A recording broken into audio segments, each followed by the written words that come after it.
Plus vous n'aurez à vous parler quand tout sera mis au clair. Jamais plus vous n'aurez à faire semblant quand vous serez transparent.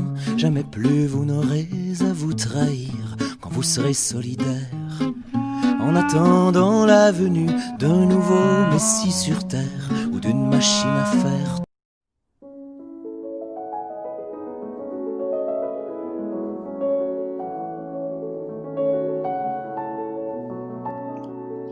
Muerte en el bosque.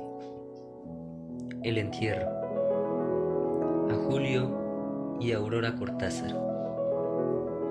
Volvió en sí en un hospital, en un cuarto pequeño donde todo era blanco y escrupulosamente limpio, entre tanques de oxígeno y frascos de suero, sin poder moverse ni hablar, sin permiso de recibir visitas. Con la conciencia vino también la desesperación de encontrarse hospitalizado y de una manera tan estricta. Todos sus intentos de comunicarse con su oficina, de ver a su secretaria, fueron inútiles. Los médicos y las enfermeras le suplicaban a cada instante que descansara y se olvidara, por un tiempo, de todas las cosas, que no se preocupara por nada. Su salud es lo primero. Descanse usted, repose, repose. Trate de dormir, de no pensar. Pero, ¿cómo dejar de pensar en su oficina abandonada, de pronto, sin instrucciones, sin dirección? ¿Cómo no preocuparse por sus negocios y todos los asuntos que estaban pendientes? Tantas cosas que había dejado para resolver al día siguiente. Y la pobre Raquel, sin saber nada. Su mujer y sus hijos eran acompañantes mudos. Se tornaban a su cabecera, pero tampoco lo dejaban hablar ni moverse. Todo está bien en la oficina, no te preocupes, descansa tranquilo. Él cerraba los ojos y fingía dormir. Daba órdenes mentalmente a su secretaria, repasaba todos sus asuntos, se desesperaba. Por primera vez en la vida se sentía maniatado, dependiendo solo de la voluntad de otros, sin poder rebelarse, porque sabía que era inútil intentarlo. Se preguntaba también cómo habrían tomado sus amigos la noticia de su enfermedad, cuáles habrían sido los comentarios. A veces, un poco adormecido a fuerza de pensar y pensar, identificaba el sonido del oxígeno con el de su grabadora y sentía entonces que estaba en la oficina dictando como acostumbraba hacerlo. Al llegar por las mañanas, dictaba largamente hasta que, de pronto, y sin tocar la puerta, entraba su secretaria con una enorme jeringa de inyecciones y lo picaba cruelmente. Abría entonces los ojos y se encontraba de nuevo allí, en su cuarto del hospital. Todo había empezado de una manera tan sencilla que no le dio importancia. Aquel dolorcillo tan persistente en el brazo derecho lo había atribuido a una reuma ocasionada por la constante humedad del ambiente, a la vida sedentaria, tal vez abusos en la bebida. Tal vez. De pronto, sintió que algo por dentro se le rompía o se abría, que estallaba, y un dolor mortal, rojo como una puñalada de fuego que le atravesaba. Después la caída, sin gritos, cayendo cada vez más hondo, cada vez más negro, más hondo y más negro, sin fin, sin aire, en las garras de la asfixia muda. Después de algún tiempo, casi un mes, le permitieron irse a su casa a pasar parte del día en un sillón de descanso y parte recostado en la cama. Días eternos sin hacer nada, leyendo solo el periódico, y eso después de una gran insistencia de su parte, contando las horas, los minutos, esperando que se fuera la mañana y viniera la tarde, después la noche, otro día, otro, y así, aguardando con verdadera ansiedad que fuera algún amigo a platicar un rato. Casi a diario les preguntaba a los médicos con marcada impaciencia cuándo estaría bien, cuándo podría reanudar su vida ordinaria. Vamos bien, espera un poco más, tenga calma, estas cosas son muy serias y no se pueden arreglar tan rápidamente como uno quisiera. Ayúdenos usted. Y así era siempre. Nunca pensó que le llegara a pasar una cosa semejante. Él, que siempre había sido un hombre tan sano y tan lleno de actividad, que tuviera de pronto que interrumpir el ritmo de su vida y encontrarse clavado en un sillón de descanso, allí, en su casa, a donde desde algunos años atrás no iba sino a dormir, casi siempre en plena madrugada, a comer de vez en cuando, los cumpleaños de sus hijos y algunos domingos que paseaba con ellos. En la actualidad, solo hablaba con su mujer lo más indispensable, cosas referentes a los muchachos que era necesario discutir o resolver de común acuerdo, o cuando tenían algún compromiso social, de asistir a una fiesta o de recibir en su casa. El alejamiento había surgido a los pocos años de matrimonio.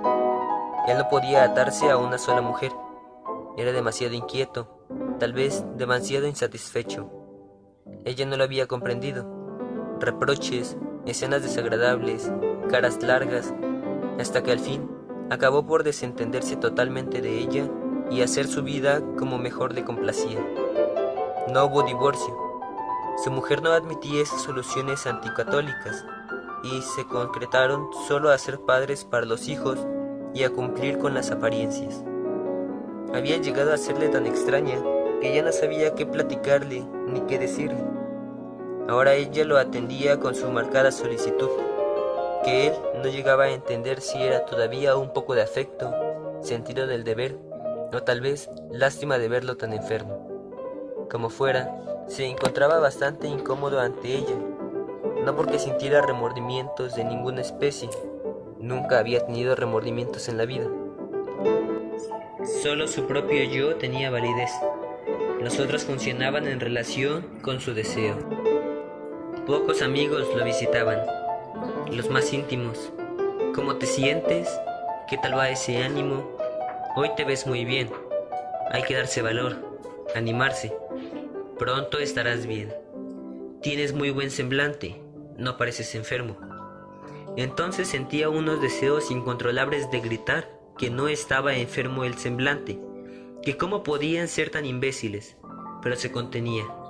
Lo decían seguramente de buena fe. Además, no era justo portarse grosero con quienes iban a platicar un rato con él y a distraerlo un poco.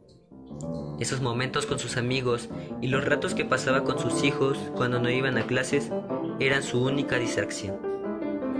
Todos los días aguardaba el momento en que su mujer se metía bajo la regadera. Entonces descolgaba el teléfono y en voz muy baja le hablaba a Raquel. A veces ella le contestaba al primer timbrazo, otras tardaba, otras incluso no contestaba. Él imaginaba entonces cosas que lo torturaban terriblemente. La veía en la cama, en completo abandono, acompañada todavía, sin oír siquiera el timbre del teléfono, sin acordarse de él de todas las promesas. En esos momentos quería aventar el teléfono y las mantas que le calentaban las piernas, correr, llegar pronto, sorprenderlas. Todas eran iguales, mentirosas, falsas, traidoras. El muerto al hoyo y el vivo al pollo. Miserables, vendidas, cínicas, poca cosa. Pero de él no se burlaría. La pondría en su lugar, la botaría a la calle a donde debía estar. Le enseñaría a que aprendiera a comportarse, a ser decente. Se buscaría otra muchacha mejor y se la pondría enfrente. Ya vería la tal Raquel, ya vería. Pálido como un muerto y todo tembloroso, pedía a gritos un poco de agua y la pastilla calmante. Otro día ella contestaba el teléfono rápidamente y todo se olvidaba. Los días seguían pasando sin ninguna mejoría. Debe usted tener paciencia. Esta es una cosa lenta, ya se lo hemos dicho. Espere un poco más. Pero él empezó a observar cosas bastante evidentes. Las medicinas que disminuían o se tornaban en simples calmantes, pocas radiografías, menos electrocardiogramas, las visitas de los médicos cada vez más cortas y sin comentarios, el permiso para ver a su secretaria y tratar con ella los asuntos más urgentes, la notable preocupación que asomaba a los rostros de su mujer y de sus hijos, su solicitud exagerada al no querer ya casi dejarlo solo, sus miradas llenas de ternura. Desde algunos días atrás, su mujer dejaba abierta la puerta de la recámara, contigua a la de él, y varias veces durante la noche le daba vueltas con el pretexto de ver si necesitaba algo. Una noche que no dormía, la oyó sollozar. No tuvo más dudas, entonces no abrigó más esperanzas. Lo entendió todo de golpe. No tenía remedio y el fin era tal vez cercano. Experimentó otro desgarramiento, más hondo aún que el del ataque. El dolor sin límite ni esperanza de quien conoce de pronto su sentencia y no puede esperar ya nada sino la muerte. De quien tiene que dejarlo todo cuando menos lo pensaba. Cuando todo estaba organizado para la vida, para el bienestar físico y económico. Cuando había logrado cimentar una envidiable situación. Cuando tenía 3 muchachos inteligentes y hermosos a punto de convertirse en hombres. Cuando había encontrado una chica como Raquel. La muerte no estuvo nunca en sus planes ni en su pensamiento. Ni aun cuando moría algún amigo o algún familiar, pensaba en su propia desaparición. Se sentía lleno de vida y de energías. Tenía tantos proyectos, tantos negocios planeados, quería tantas cosas. Deseó ardientemente con toda su alma encontrarse en otro día, sentado frente a su escritorio, dictando en la grabadora, corriendo de aquí para allá, corriendo siempre para ganarle tiempo al tiempo, que todo hubiera sido una horrible pesadilla. Pero lo más cruel era que no podía engañarse a sí mismo. Había ido observando día a día que su cuerpo le respondía cada vez menos, que la fatiga comenzaba a ser agobiante, la respiración más agitada. Aquel descubrimiento lo hundió en una profunda depresión. Así pasó varios días, sin hablar, sin querer saber de sus negocios, sin importarle nada. Después, y casi sin darse cuenta, empezó, de tanto pensar y pensar en la muerte, a familiarizarse con ella, a adaptarse a la idea. Hubo veces en que casi se sintió afortunado por conocer su próximo fin, y no que le hubiera pasado como a esas pobres gentes que se mueren de pronto y no dan tiempo ni a decirles, Jesús te ayude. Los que se mueren cuando están durmiendo y pasan de un sueño a otro sueño, dejándolo todo sin arreglar. Era preferible saberlo y preparar por sí mismo las cosas, hacer su testamento correctamente y también, ¿por qué no?, dejar las disposiciones para el entierro. Quería ser enterrado, en primer lugar, como lo merecía el hombre que trabajó toda la vida hasta lograr una respetable posición económica y social, y en segundo término, a su gusto y no a gusto y conveniencia de los demás. Ya todo es igual, ¿para qué tanta ostentación? Son vanidades que ya no tienen sentido. Eso solían opinar siempre los familiares de los muertos, pero para quien lo dejaba todo, si tenía sentido que las 2 o 3 cosas últimas que se llevaban fuera de su gusto. Empezó a pensar cuál sería el comentario conveniente. El inglés tenía fama de ser el más distinguido y por lo tanto debía ser el más costoso. Allí fue a enterrar a 2 amigos y no le encontró mal ni deprimente. Parecía más bien un parque, con muchas estatuas y prados muy bien cuidados. Sin embargo, se respiraba allí una cierta frialdad establecida, todo simétrico, ordenado, exacto como la mentalidad de los ingleses, y para ser sincero consigo mismo, nunca le habían simpatizado los ingleses con su eterna careta de serenidad, tan metódicos, tan puntuales, tan lleno de puntos y comas. Siempre le costó mucho trabajo entenderlos. Las ocasiones en que estuvo en negocios con ellos eran minuciosos, detallistas y tan buenos financieros que le producían profundo fastidio. Él, que era tan decidido en todas sus cosas, que se jugaba a los negocios muchas veces por pura corazonada, que al tomar una decisión había dicho su última palabra, que cerraba un negocio y pasaba inmediatamente a otro, no soportaba a aquellos tipos que volvían al principio del asunto, hacían 1000 observaciones, establecían cláusulas, imponían 1000 condiciones, vaya que eran latosos. Mejor sería pensar en otro cementerio. Se acordó entonces del jardín, allí donde estaba enterrada su tía Matilde. No cabía duda de que era el más bonito, fuera de la ciudad, en la montaña, lleno de luz, de aire, de sol. Por cierto que no supo nunca cómo había quedado el monumento de su tía. No tenía tiempo para ocuparse de esas cosas, ni por falta de voluntad. Claro, su mujer le contó que lo habían dejado bastante bien. Allí también estaba Pepe Antúnez, tan buen amigo y qué bueno era para una copa. Nunca se doblaba, aguantaba hasta el final. Ya cuando estaba alegre, le gustaba oír canciones de Guti Cárdenas, y por más que le dijeron que dejara la copa, nunca hizo caso. Si no fuera por estas, decía levantando la copa, y una o dos cosas más, qué aburrida sería la vida, y se murió de eso. Él tampoco había sido malo para la copa. Unos cuantos whiskies para hacer apetito, una botella de vino en la comida, después algún coñac o una crema, y si no hubiera sido porque tenía demasiados negocios y le quedaba poco tiempo, a lo mejor habría acabado como el pobre Pepe. Pensó también en el Panteón francés. Tiene su categoría, no cabe duda, pero es el que más parece un cementerio. Es extraño que sea así, pues los franceses siempre parecen tan llenos de vida y de alegría, sobre todo ellas. René, Denise, Viviane, y sonrió complacido. Guapas muchachas. Cuando estaba por los 40, creía que tener una amante francesa era de muy buen tono y provocaba cierta envidia entre los amigos, pues existe la creencia de que las francesas y las italianas conocen todos los secretos y misterios de la alcoba. Después, con los años y la experiencia, llegó a saber que el ardor y la sabiduría eróticos no son un rasgo racial, sino exclusivamente personal. Había tenido 2 amantes francesas, por aquel entonces. Viviane no fue nada serio. A René se la presentaron en un cóctel de la embajada francesa. Acabo de llegar, estoy desorientada, no sé cómo empezar los estudios que he venido a hacer. Usted sabe, un país desconocido.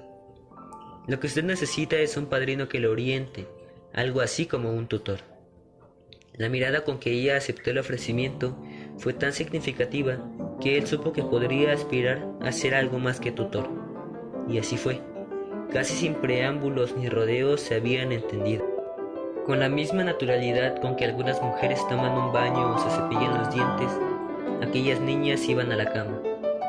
Le había puesto un departamento chico pero agradable y acogedor, una pequeña estancia con cantina, una cocinita y un baño. En la estancia había un couch forrado de terciopelo rojo que servía de asiento y de cama, una mesa y 2 libreros.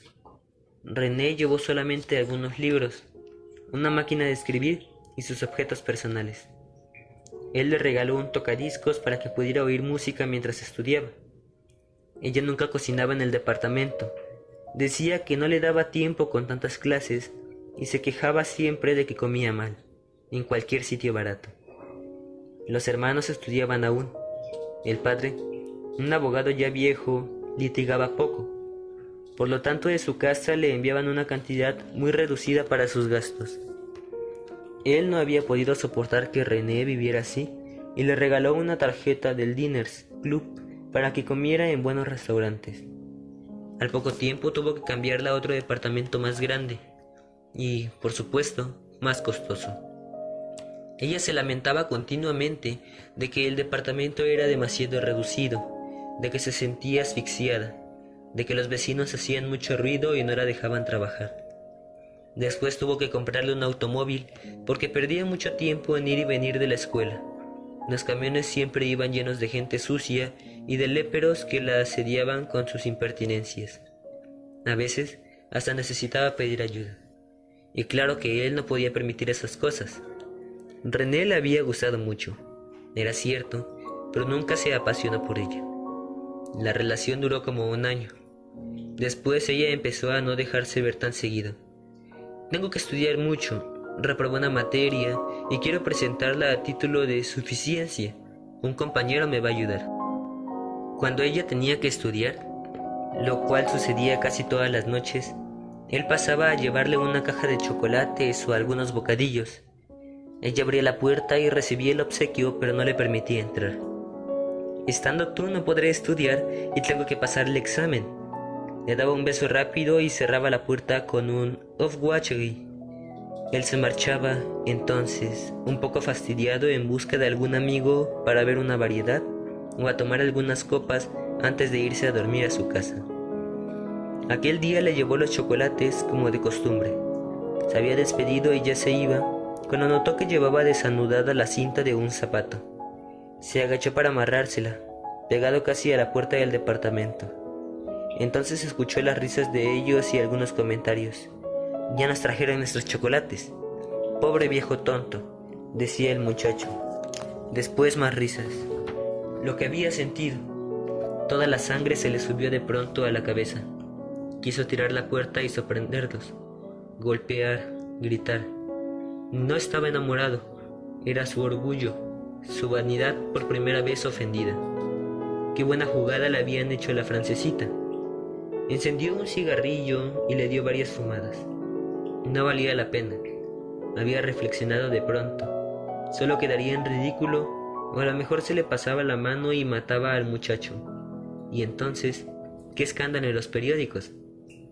Un hombre de su posición engañado por un estudiantillo daba risa. Sus amigos se burlarían de él hasta el fin de su vida. Ya se lo imaginaba.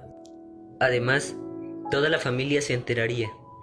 Los clientes que lo juzgaban una persona tan seria y honorable. No, de ninguna manera se comprometería con un asunto de tal índole. Tomó el elevador y salió del edificio.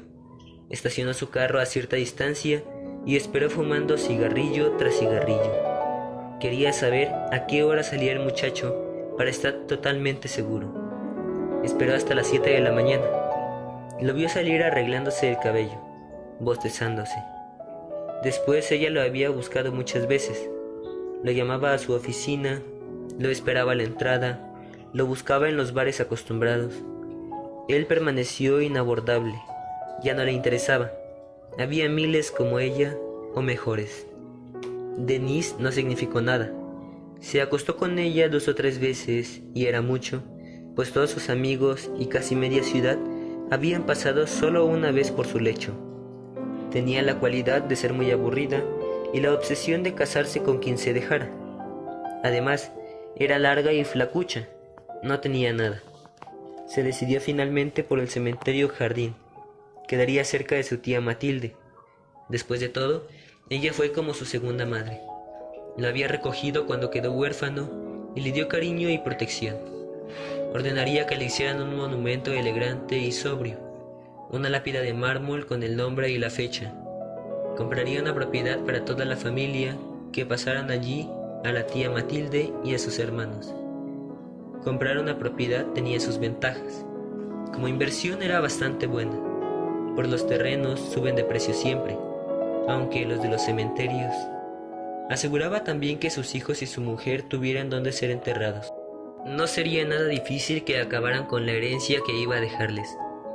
Había visto tantos casos de herencias cuantiosas, dolorosamente dilapidadas. Su ataúd sería metálico, bien resistente y grande. No quería que le pasara lo que a Pancho Rocha. Cuando fue a su velorio, tuvo la desagradable impresión de que lo habían metido en una caja que le quedaba chica. Pediría una carroza de las más elegantes y caras para que las gentes que tuvieran que pasar su entierro dijeran: debe haber sido alguna persona muy importante y muy rica. En cuanto a la agencia funeraria donde sería velado, no había problema. Galloso era la mejor de todas. Estas disposiciones serían incluidas en el testamento que pensaba entregar a su abogado y que debería ser abierto tan pronto como él muriera para darle tiempo a la familia de cumplir sus últimos deseos. Los días empezaron a hacérsele cortos. A fuerza de pensar y pensar se le iban las horas sin sentir. Ya no sufría esperando las visitas de los amigos.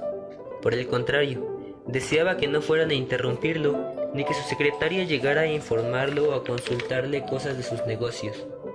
La familia comenzó a hacerse conjeturas al observar el cambio que había experimentado después de tantos días sumido en el abatimiento.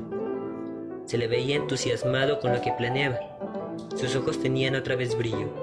Permanecía callado, era cierto, pero ocupado en algo muy importante.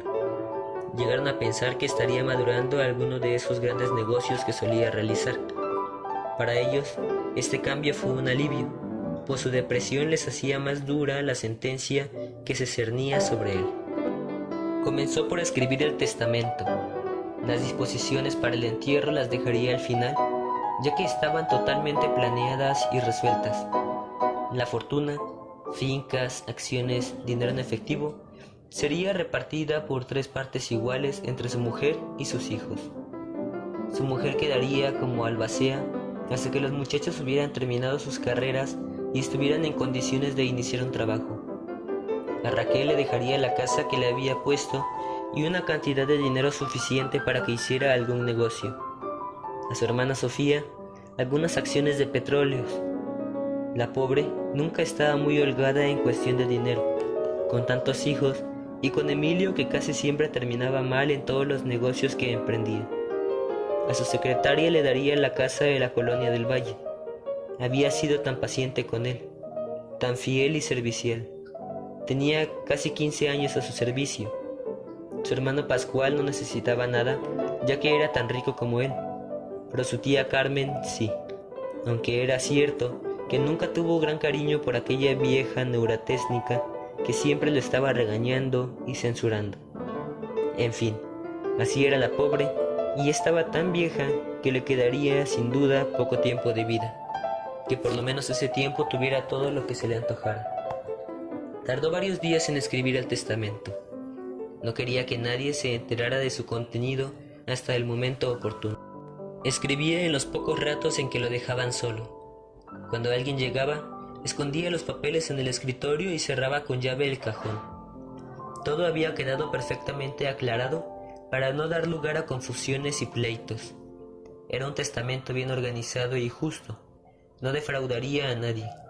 Solo faltaba agregar allí las disposiciones para el entierro, lo cual haría en cualquier otro momento. 2 cosas deseaba antes de morir: salir a la calle por última vez, caminar solo, sin que nadie lo vigilara y sin que nadie en su casa se enterara. Caminar como una de esas pobres gentes que van tan tranquilas sin saber que llevan ya su muerte al lado y que al cruzar la calle un carro las atropella y las mata. O los que se mueren cuando están leyendo el periódico mientras hacen cola para esperar su camión. Quería también volver a ver una vez más a Raquel. Me había extrañado tanto. La última vez que estuvieron juntos cenaron fuera de la ciudad. El lugar era íntimo y agradable, muy poca luz. La música desordenada, lenta. A las 3 copas Raquel quiso bailar. Podía encontrarse con algún conocido. Eso ya no era para él. Pero ella insistió y ya no pudo negarse. Recordaba aún el contacto de su cuerpo tan generosamente dotado, su olor de mujer joven y limpia, y como si hubiera tenido un presentimiento, la había estrechado más. Cuando la fue a dejar a su casa, no se quedó con ella, no se sentía bien, tenía una extraña sensación de ansiedad, algo raro que le oprimía el pecho, lo sofocaba y le dificultaba la respiración. Apenas había podido llegar a su casa y abrir el garage. Cumpliría estos deseos sin avisarle a nadie. Se escaparía. Después de la comida resultaría fácil. Su mujer dormía siempre una pequeña siesta y los sirvientes hacían una larga sobremesa. Él pasaba siempre las tardes en la biblioteca, donde había una puerta que comunicaba con el garage. Por allí saldría sin ser visto. En el closet de la biblioteca tenía abrigo y gabardina. Cuando regresara les explicaría todo. Ellos entenderían. En su situación ya nada podía hacerle mal. Su muerte era irremediable. Se quedara sentado e inmóvil como un tronco o saliera a caminar. Para el caso, ya todo era igual. En aquel momento entró su mujer. La tarde estaba fría, llovía un poco. Era mejor irse a la cama. Accedió de buena gana y se dejó llevar. Antes de dormirse volvió a pensar con gran regocijo que al día siguiente haría su última salida. Se sentía tan emocionado como el muchacho que se va por primera vez de parranda. Vería a Raquel, vería otra vez las calles, caminaría por ellas. Estaba en la biblioteca como de costumbre, sentado en su eterno sillón de descanso. No se escuchaba el menor ruido. Parecía que no había un alma en toda la casa. Sonrió complacido. Todo iba a resultarle más fácil de lo que había pensado. Eran cerca de las 4 de la tarde cuando se decidió a salir. Sacó del closet la gabardina, una bufanda de lana y un sombrero. Se arregló correctamente y escuchó pegado a la puerta, pero no había la menor señal de vida en aquella casa. Todo era silencio, un silencio absoluto. Bastante tranquilo salió por la puerta del garage, no sin antes haberse colocado unos gruesos lentes oscuros para no ser reconocido. Quería caminar solo. La tarde era gris y algo fría, tarde de otoño, ya casi invierno. Se acomodó la bufanda y se subió el cuello de la gabardina. Se alejó de la casa lo más rápido que pudo. Después, confiado, aminoró el paso y se detuvo a comprar cigarrillos. Encendió uno y lo saboreó con gran deleite. Tanto tiempo sin fumar. Al principio les pedía siempre a sus amigos que le llevaran cigarrillos. Nunca lo hicieron. Después no volvió a pedirlos. Caminó un rato sin rumbo hasta que se dio cuenta de que iba en dirección contraria a la casa de Raquel y cambió su camino. Al llegar a una esquina se detuvo. Venía un cortejo fúnebre y ya no le daba tiempo de atravesar la calle. Esperaría. Pasaron primero unos camiones especiales llenos de personas enlutadas. Después siguió una carroza negra, nada ostentosa, común y corriente, sin galas. Debía ser un entierro modesto. Sin embargo, detrás de la carroza, varios camiones llevaban grandes ofrendas florales, coronas enormes y costosas. Entonces se trataba de alguna persona importante. Venía después el automóvil de los deudos, un Cadillac negro último modelo, igual al suyo. Al pasar el coche pudo distinguir en su interior las caras desencajadas y pálidas de sus hijos y a su mujer, que sacudida por los sollozos, se tapaba la boca con un pañuelo para no gritar.